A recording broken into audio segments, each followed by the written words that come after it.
আপুপিস মহামান্য বাদশাহ তৃতীয় আমেনহোতেবের খানসামা খেয়ানতের পাপের ফলে এবং মিশরের দুশমনদের সাথে যোগ সাজসে মহামান্য বাদশাহ ও তার সহধর্মিণী ও পুত্র সন্তানের জান কতলের পাপ প্রমাণিত হওয়ায় ফাঁসির রশিতে ঝুলিয়ে শাস্তি প্রদান করা হলো। তার দেহ ফাঁসির কাষ্ঠে ঝুলবে যতক্ষণ না পর্যন্ত সে মারা যায়, এবং তার দেহ পাখিদের খাবার হবে।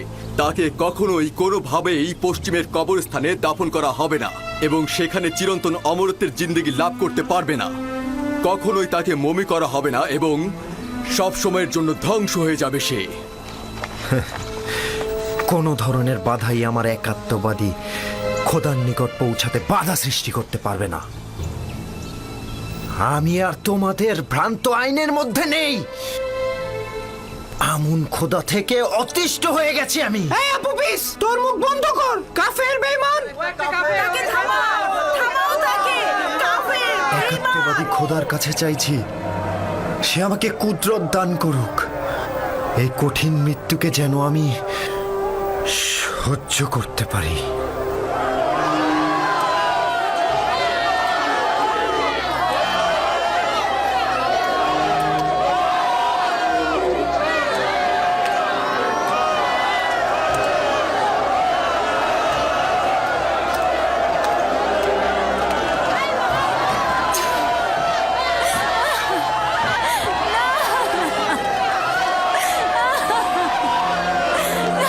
ছেড়ে দাও, আমার স্বামীকে ছেড়ে দাও।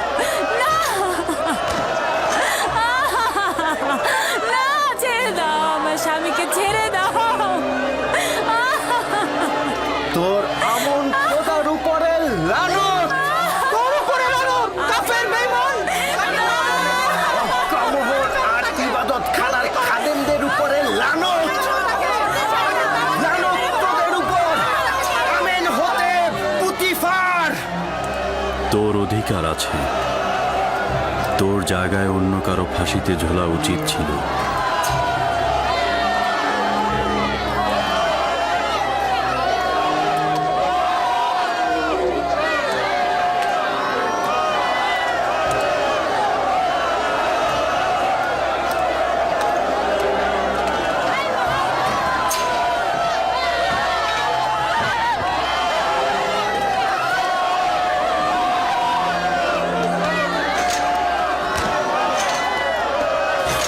আপু প্লিজ, না, ওকে ছেড়ে দাও তোমরা। ওকে রহম করো, তোমাদের কাছে অনুরোধ। ছেড়ে দাও আমার স্বামীকে।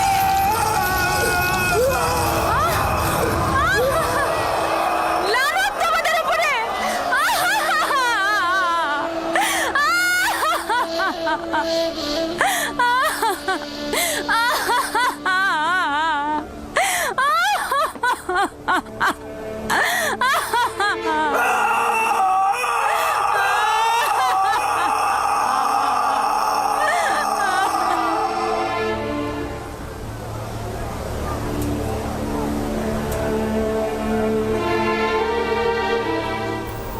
হায় আফসোস, যদি ফুরসত থাকতো তবে একাত্মবাদী খোদার সাথে তোমাকে পরিচয় করিয়ে দিতাম। হায় আফসোস, যদি আমার সন্তানকে খোদার পয়গম্বর ইউসুফের সাথে পরিচয় করিয়ে দিতে পারতাম। খুশি হয়েছি যে তুমি নাজাত পেয়েছ। যদি তোমার কিছু হতো তবে আমি খোদার কাছে কি জবাব দিতাম?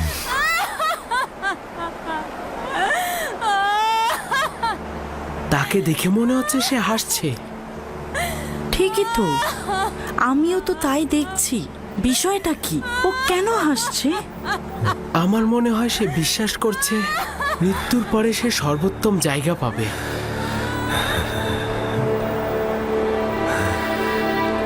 আমি এটা বুঝতে পারছি না, যদি মৃত্যুর পর তাকে মমি করে রাখা না হয় তাহলে সে মৃত্যুর পর উত্তম জায়গা কিভাবে পাবে?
একদিন সত্য ঘটনা ফাঁস হবে এবং আসল নায়ক ফাঁসির কাষ্ঠে ঝুলবে। একদিন না একদিন অজ্ঞামোহর ও অন্যান্য খাদেমরা তাদের পাপের শাস্তি পাবে। রওনা হও।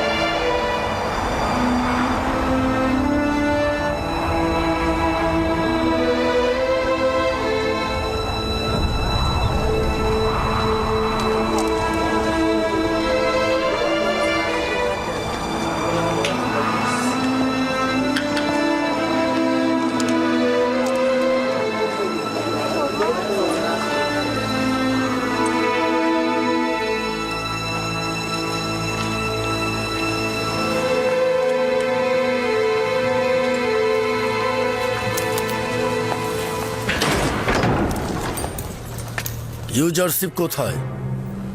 জনাব ইউজারশিপ। ইউজারশিপ, তুমি যেরূপ খোয়াবের ব্যাখ্যা দিয়েছ সেরূপই ঘটেছে। আপুপিস ফাঁসির ধরিতে ঝুলেছে।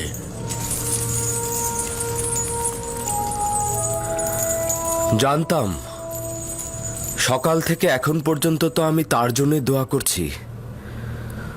খোদা তাআলা যেন তাকে ক্ষমা করেন। ইরানুস আজাদ পেয়েছে এবং আমেনহোতেবের রাজমহলে সে পূর্বের পেশায় ফিরে গেছে। খোয়াবের এরকম সূক্ষ্ম ব্যাখ্যা কি করে সম্ভব হয়? ব্যাখ্যা বা পূর্বকথন নিজের অনুমান ও ধারণা মাত্র। ইরানুস ও আপুপিসের স্বপ্নের ব্যাখ্যা, হাকিকত ও বাতেন স্বয়ং খোদা তাআলা আমার কাছে প্রকাশ করেছে। নিজে থেকে কিছু বলিনি।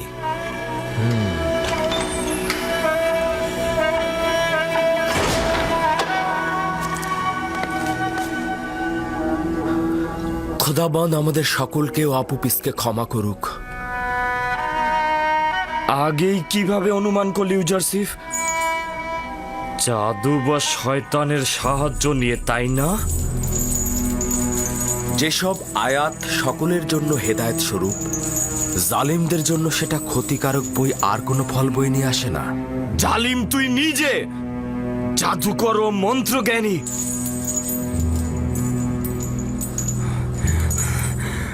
আমি অতটা হাম্মক নই যে তোর পয়গম্বরী গ্রহণ করব। তুই হচ্ছিস তুই একটা জ্যোতিষী, তুই একটা জাদুকর ছাড়া কিছুই না।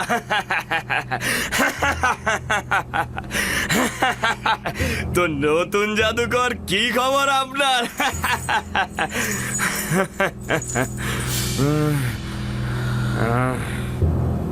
কত বছর বন্দী থাকার আদেশ প্রাপ্ত হয়েছে? কিয়ামত। চাবিরা ভুলে যাওয়া গৃহ, অত সহজে এখান থেকে কেউ নাজাত পায় না। শোনো নিনিফার, তুমি খুব দ্রুত এই কারাগার থেকে আজাদ পাবে। কি বললে? আশা করছি কারাগার থেকে তোমার এই আজাদি তোমাকে শয়তানের বন্ধনী থেকে মুক্ত করতে সাহায্য করবে। তোমরা শুনেছো ও কি বললো? আশা করছি ইউজারশিপের এই কথার হাকিকত যেন না হয় এবং তুই কিয়ামত পর্যন্ত কারাগারে থাকবি। যদি এই ভবিষ্যৎবাণীর ক্ষুদ্রতম অংশ ফলে যায় তবে তোর প্রতি ঈমান আনবো, আর যদি না হয় তবে ভাববো তুই শুধুমাত্র একজন জাদুকর ও জ্যোতিষ। মৃত ব্যক্তিগণ শুনতে পান না। হকের পায়গাম ও সত্যের কালাম তাদের কর্ণকুহর দিয়ে অন্তরে প্রবেশ করে না। আর কখনো যদি হকের আওয়াজ শুনতেও পায়, হয় তাকে অস্বীকার করবে, নয়তোবা মিথ্যা প্রমাণ করতে একেবারে উঠে পড়ে লাগবে। এসো আপুপিসের আত্মার মাগফিরাত কামনা করে খোদাবন্দের কাছে দোয়া করি। হে পরওয়ারদিগার, আপুপিসের রূহকে অফুরন্ত রহমত প্রদান করো, তাকে ক্ষমা করো, তাকে মাফ করে দাও।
কি দেখছি আমি? আপুপিস তো স্বপ্নে এই দৃশ্যটাই দেখেছিল। ইউজারশিপও বলেছিল তুমি এইভাবেই মারা যাবে। নাপাকের দল, তোমরা কেউ কিছু করছো না কেন? আমার স্বামীকে খেয়ে ফেলছে, তোমরা ওকে নিচে নামিয়ে আনো। দূরে সরে যাও, দূরে সরে যাও বলছি। আনছো না কেন? কেন আনছো না? কেন তাকে মুক্তি দিচ্ছ না? আদেশ রয়েছে যে সে ফাঁসির কেন দড়িতে তাকে ঝুলবে। নামিয়ে আনছো না? সরে যাও, নামিয়ে আনো বলছি। দূরে সরে যাও বলছি। নামিয়ে আনো। লানত তোমাদের উপর, লানত অজ্ঞামোহরের উপর, লানত আমেন হতেবের উপর, শান্ত হও, পুতিফার ও অন্যান্যদের উপর, যারা আমার স্বামীকে কতল করেছে। আমার স্বামী আপুপিসকে আমার কাছ থেকে নিয়ে গেছে। চুপ করো, শান্ত হও তুমি। যে ঘটনা ঘটেছে তাতে আমাদের হাত নেই, আমাদের কিচ্ছু করার নেই। শান্ত হও, ধৈর্য ধরো, ধৈর্য ধরো তুমি।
নিনিফার কোপ্তা, তুমি আজাদ হয়েছো।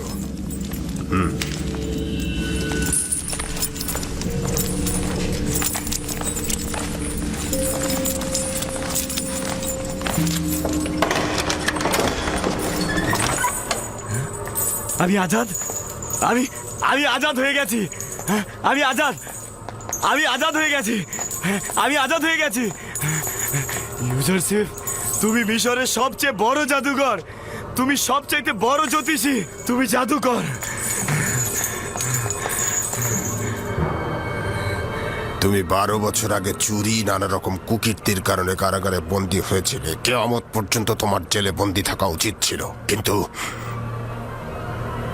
কিন্তু আমুনের খাদেমগণ তোমার মুক্তির জন্য তাগাদ দিয়েছেন। তারা ধারণা করেছেন যে তুমি পাপাচারের পথ ছেড়ে দেবে আর আমনের ইবাদত খানায় খেদমতগার হিসেবে নিজেকে খেদমতে নিমগ্ন করবে। যদিও বিশ্বাস হয় না, তবু চাই ইবাদতকারীদের আকাঙ্ক্ষা তুই পূরণ করবি।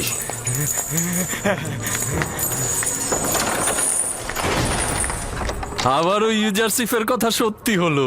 তার প্রতি আমার দিন দিন ঈমান ও সংকল্প বেড়েই চলেছে। এগুলো সবই খোদার পয়গম্বরদের সত্যতার নিশানা।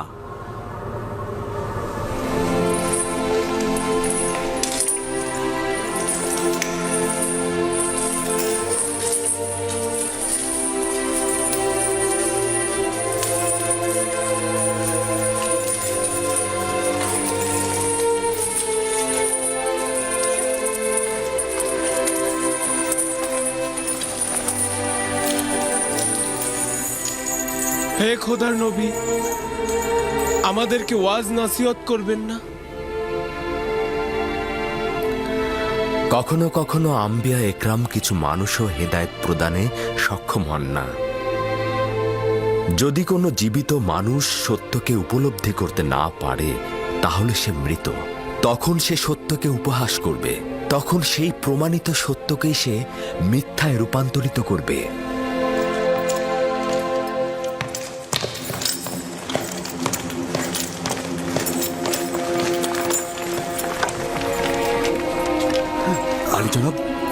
আলী জনাব, কি হয়েছে আলী জনাব? কিছুই হয়নি। চলো যাওয়া যাক।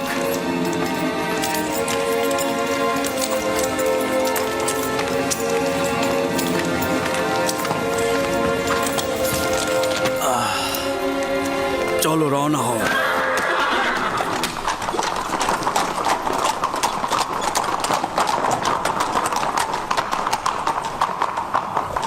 আলী জনাব, নীল নদের তীরবর্তী কিছু উর্বর ও ফলনশীল জমি বাজেয়াপ্ত করা হয়েছিল। সেগুলো তাদের মালিকদের বুঝিয়ে দিতে চাই, কিন্তু ইবাদতখানার কিছু খাদেম তাদের স্বেচ্ছাচারিতা ও সীমালঙ্ঘন চালিয়ে যাচ্ছে। এই স্বেচ্ছাচারিতা আমি বরদাস্ত করব না। হয় আমুনের খাদেমরা থাকবে, নয়তো আমি। আপনারা কেন মূল কারণ খুঁজে বের করছেন না? মুশকিল হলো এই আইনের ভিত্তিগুলো। আমাদের মিশরে আমুনের ইবাদতকারীর সংখ্যা অনেক বেশি। আসল মুশকিল হলো যেই সব খোদা নিজে চলতে না পেরে খাদেমদের দ্বারা আইন সৃষ্টি করে। আমাদের উচিত হবে এই আইনগুলো আগে পরিবর্তন করা। আমুনের ইবাদত হচ্ছে মিশরের প্রাচীন আইন। এটা খুব সহজেই উপড়ে ফেলা কি সম্ভব? একটি ভুল দীর্ঘদিন হওয়া যুক্তিপূর্ণ নয়। যতদিন মিশরে এই আইন থাকবে ততদিন স্বেচ্ছাচারিতা ও লুটতরাজ থাকবে। আলী জনাব, আমি এক যুবক কয়েদিকে চিনি যার কথার সঙ্গে আপনার কথার একদম মিল রয়েছে। আপনি যদি হুকুম করেন। আলী জনাব, আলী জনাব, কি হলো আপনার? আলী জনাব, দ্রুত দরবারের চিকিৎসক সিনহাকে খবর দাও। যাও, তাড়াতাড়ি করো।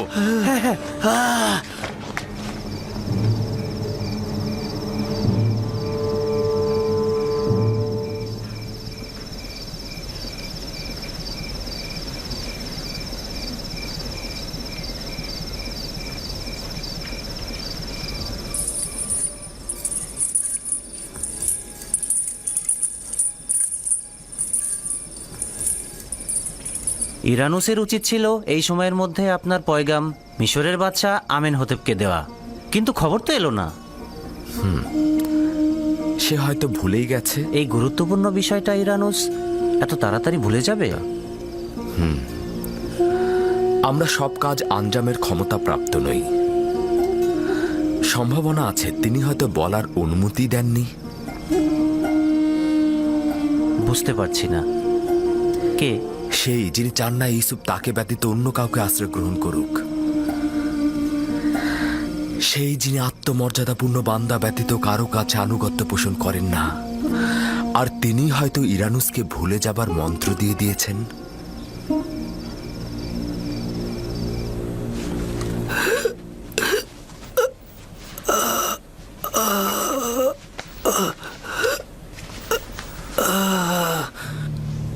আমি কি বলতে চেয়েছিলাম? আমি কার বিষয়ে কথা বলতে চেয়েছিলাম? রাজকুমার অসুস্থ হওয়াতে সবকিছু ভুলে গেলাম।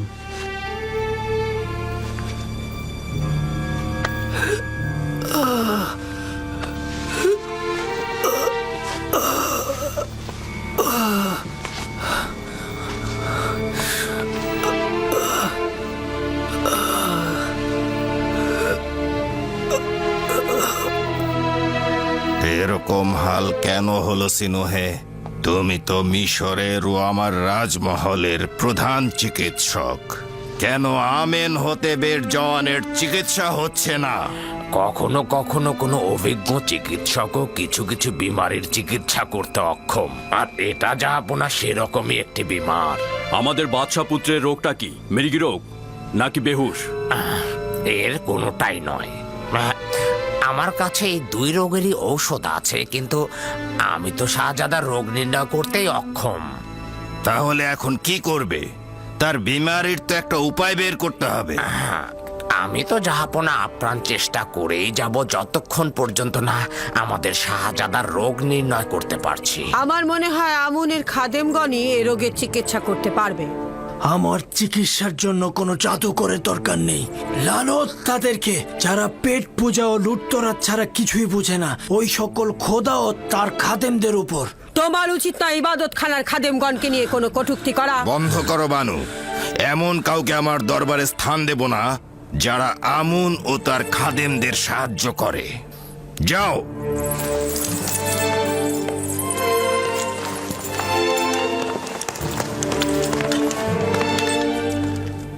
আমার রাজমহলে যেহেতু বানু তীরের মতো একজন আমুনের গোয়েন্দা রয়েছে, সেহেতু আমার বিজয় হবে কঠিন।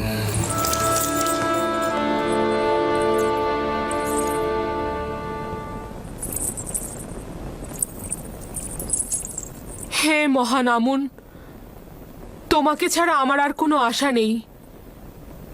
কেন আমাকে সাহায্য করছো না? আমি কি তোমার দরবারে প্রয়োজনীয় জিনিসপত্র হাদিয়া স্বরূপ দেইনি? স্বর্ণ মুদ্রা সহ অসংখ্য প্রয়োজনীয় জিনিসপত্র দেইনি? তোমাকে সাজাতে মূল্যবান অলংকার ও পোশাক পরিচ্ছদ দিয়েছি, তাহলে কেন সাহায্য করছো না? যদি তুমি বান্দাদের চাহিদা পূরণ করতে না পারো, তাহলে কেন আমরা তোমার ইবাদত করব? কেন তোমার সামনে মাথা নত করব? কার কাছে হাত পাতবো? কিন্তু আমার বানু, আপনি হচ্ছেন আমুনের সহধর্মিনী এবং তার ইলাহিদের একজন। কিভাবে আশা করেন আমুন আপনাকে ইশক করতে সাহায্য করবে? কোনোদিনই করবে না। থামো বলছি। কেন আমাকে রাগান্বিত করছো? এটা কেন বুঝতে পারছো না? যদি আমি আমুনের খেদমতগারদের সহধর্মিনীদের ঘরে থাকতাম, তাহলে তারা আমাকে নিজেদের ইচ্ছে মতো ব্যবহার করত। তাহলে ইউজারশিপের প্রতি হাত বাড়ালে কি সমস্যা? বানু, আপনি কেন বুঝতে পারছেন না আমুনের খাদেম? চুপ করো তুমি। আমি আর কিছু শুনতে চাই না। ঠিক আছে আমার বানু, যদি আমাকে অপমানিত করে আপনি আনন্দিত হন, তাহলে আমি নিশ্চুপ থাকছি। কিন্তু এতে আমার কি কোনো দায় আছে? তুমি দায়ী। তোমার তীর্যক কথা দিয়ে আমার মনকে বিষাক্ত না করে সুন্দর একটি পথ বলে দাও কারিমামা। আমি তো পূর্বেও বলেছি, কিন্তু আপনি কর্ণপাত করেননি। কেন জনাব পুতিফারের কাছে যাচ্ছেন না? যেভাবে আপনি তার মাধ্যমে ইউজারশিফকে কারাগারে পাঠিয়েছেন, ঠিক একইভাবে তার মাধ্যমে ইউজারশিফকে আজাদ করুন। পুতিফার আমার কাছে জানতে চাইবে না যে কেন আমি তাকে জেলে পাঠালাম, আর কেনই বা এখন তাকে ছাড়াতে চাচ্ছি? তোমার প্রস্তাব তোমারই মতো কারিমামা।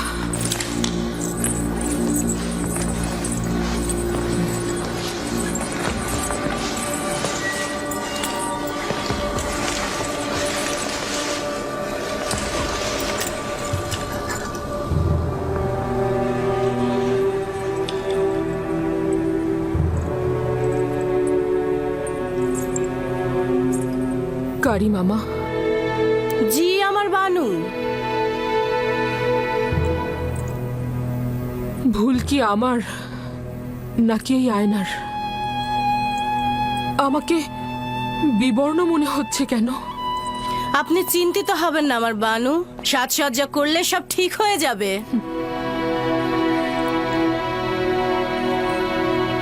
আমি মলিন হয়ে গিয়েছি। যদি এই বিষণ্ণতা এভাবেই অব্যাহত থাকে, তাহলে ইউজারশিপ যেদিন মুক্তি পাবে, তার সামনে কিভাবে দাঁড়াবো? নিজেকে কষ্ট দেবেন না। আপনি এখনো মিশরের সর্বশ্রেষ্ঠ সুন্দরী, অতীতের মতোই সদা প্রফুল্ল, জওয়ান এবং সুদর্শনা।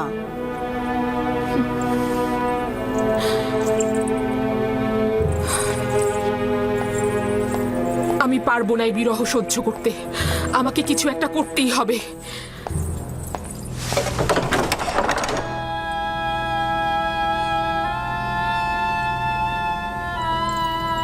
ইউজারশিপ কি করে তালা ভেঙে ফেললো? এমনকি আমি দেখলাম সে এই দরজা স্পর্শও করেনি। তুই নিজেই ভেঙে গেছিস, ঠিক আমারই মতো।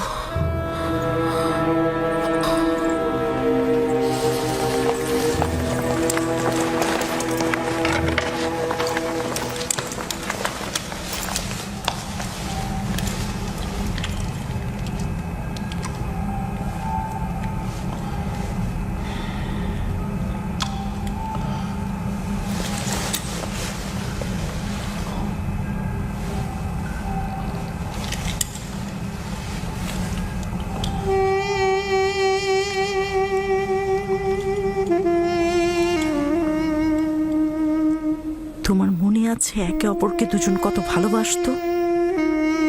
এটা কি জিন্দেগি? পশ্চিমের মৃত ব্যক্তিদের দুনিয়াও এর চেয়ে অধিক আনন্দের। বানু তার নিজের কামনা বাসনার জন্য এই গৃহকে নির্জীব করে ফেলেছে।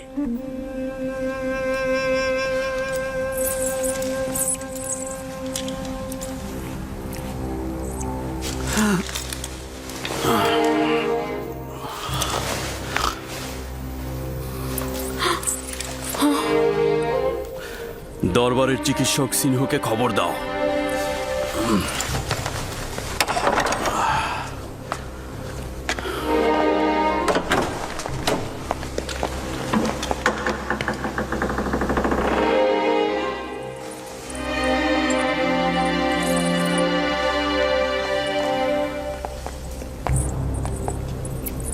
আলী জনাব পুতিফারের হাল হাকিকত ভালো মনে হচ্ছে। দেখেছি আমি,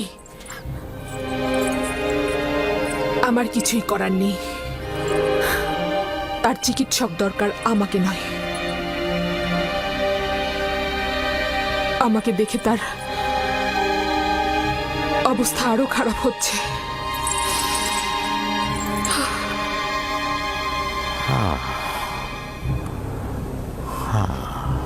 হৃৎপিণ্ড ঠিক মতো কাজ করছে না। উচিত হলো ক্রোধ ও পেরেশানিকে সম্পূর্ণ নিয়ন্ত্রণে রাখা আর পরিপূর্ণ বিশ্রামে থাকা। আমি কিছু ঔষধ আপনার জন্য প্রস্তুত করেছি, প্রতিদিন নিয়ম মতো খাবেন। আর ঔষধ শেষ না হওয়া পর্যন্ত চলাফেরা সম্পূর্ণ নিষেধ।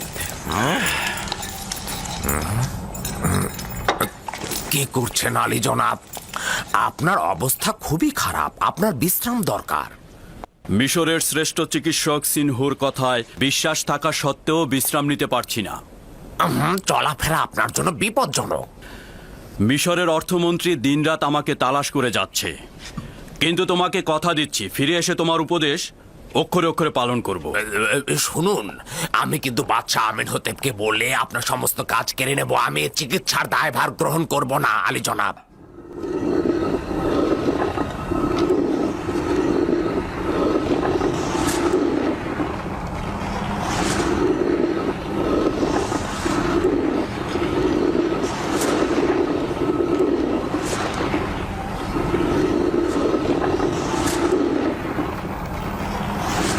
দেখেছো কারি মামা,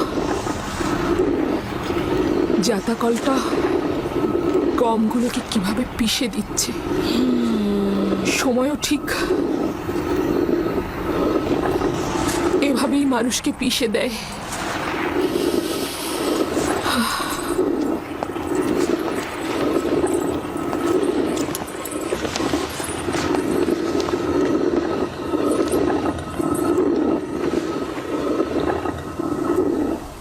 ইউজারসিফ ৮-৯ বছর হলো জেলখানায় রয়েছে, কিন্তু জুলেখাকে দেখে মনে হচ্ছে তার বয়স ২০ বছর বেড়ে গেছে।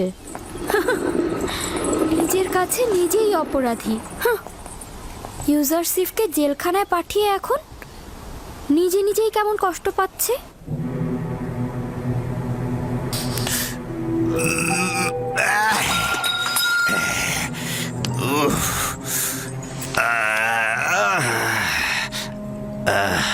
এই মাথা ব্যথা আমাকে কতল করে ফেলবে। জলদি সিনহোকে ডাকো, সিনহোকে ডাকো তাড়াতাড়ি।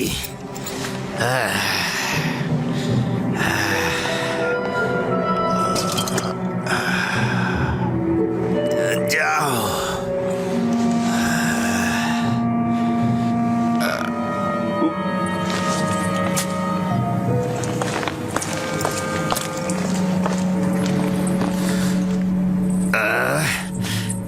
যাও। আপনি অতিরিক্ত পান করছেন আলী জনাব।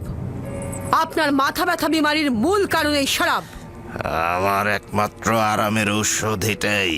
যদি এটা আমাকে ডুবিয়ে না রাখতো তাহলে আমি অনেককেই কতল করে ফেলতাম। মিশরের মহামান্য বাদশাহ জনাব আমেন হতেব দীর্ঘজীবী হোক। ইরানুস, 1 গ্লাস পানি নিয়ে এসো, আলী জনাবকে ঔষধ খাওয়াতে হবে।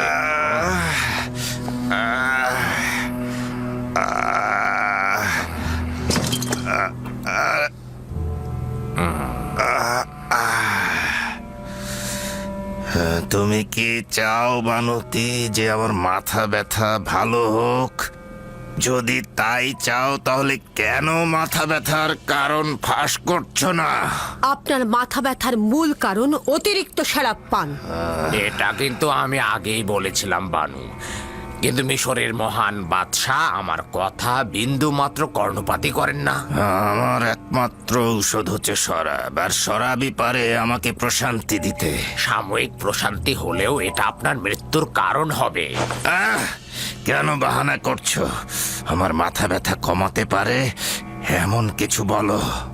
আলী জনাব, আমাকে মাফ করবেন, যদি আপনি শরাব ত্যাগ না করেন তাহলে আমি বাধ্য হব আপনার অস্ত্রোপচার করতে আর মাথার থেকে মগজের পোকাগুলো বের করে নিয়ে আসতে। যে পোকাগুলো আমার মগজ খাচ্ছে এবং আমাকে কষ্ট দিচ্ছে সেগুলো হলো আমুনের ইবাদতখানার খাদেম, এবং যতদিন পর্যন্ত না তাদের খতম করছি আমি সুস্থ হব না, আমি সুস্থ হব না। আর অস্ত্রোপচারও করব না, কারণ মগজে অস্ত্রোপচার মানে জীবিত থাকার সম্ভাবনা খুব কম।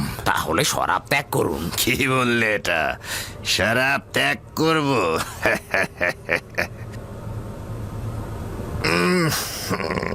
তাহলে এটা খাবো।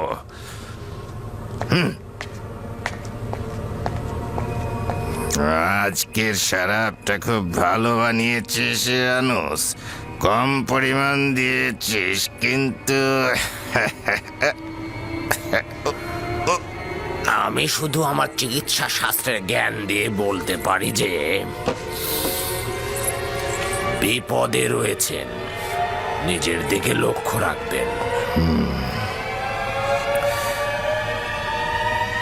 তার মানে কি তোর সময় ফুরিয়ে এসেছে আমেন হতে?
কি করছো ইউজারশিপ?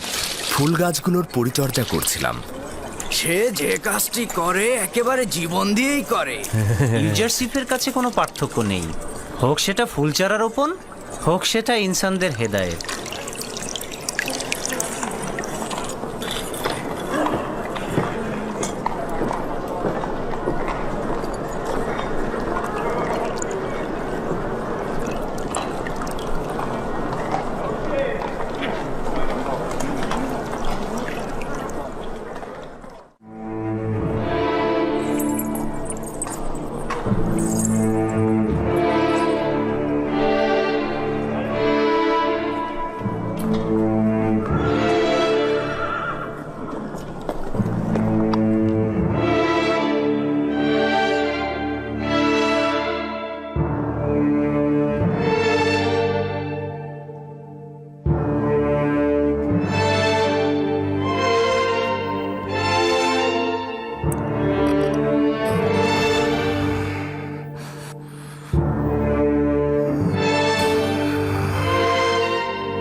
বাইরে, সকলে বাইরে যাও।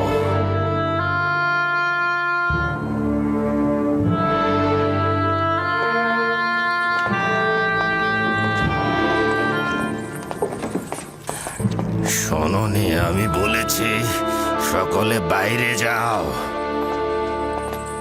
তুমি না, তুমি থাকো শুধু।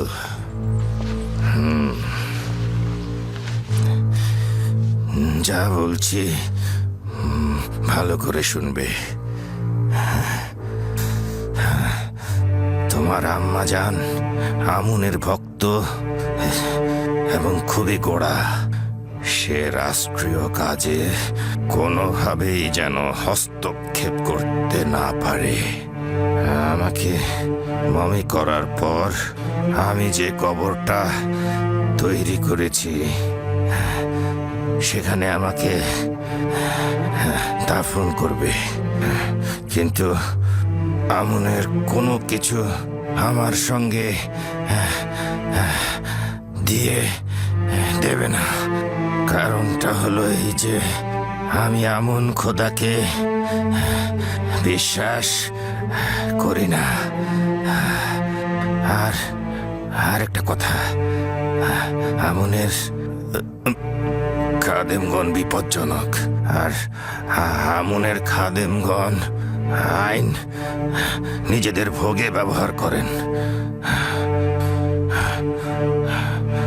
আর নিজেদের লাভের জন্য তারা যে কোনো ধরনের কাজ করতে পারে। তাদের বিশ্বাস করবে না, তাদের জোরালো সুপারিশ পুতিফারকে জানাবে। সে বিশ্বাসের খেয়ানত করবে না। তোমার আম্মাজানকে সম্মান করবে কিন্তু বিশ্বাস করবে না।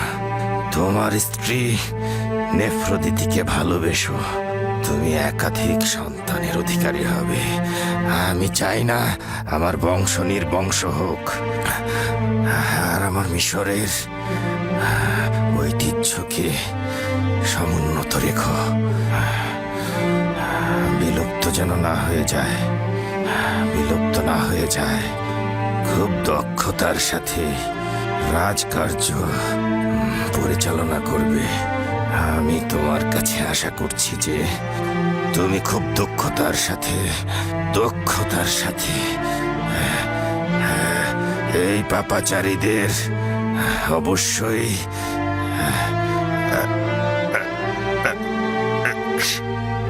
শাস্তি প্রদান করবে। খোদা হাফেজ।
সালতানাতের সকল তাজিম অর্ধ নিমজ্জিত থাকিবে। আজ তৃতীয় আমেন হতেবে সূর্য অস্তমিত হলো, আগামীকাল চতুর্থ আমেন হতেবে সূর্য উদিত হবে। আজকে তৃতীয় আমেন হতেবকে মমি করা হবে আর আগামীকাল চতুর্থ আমেন হতেবকে সিংহাসনে বসানো হবে।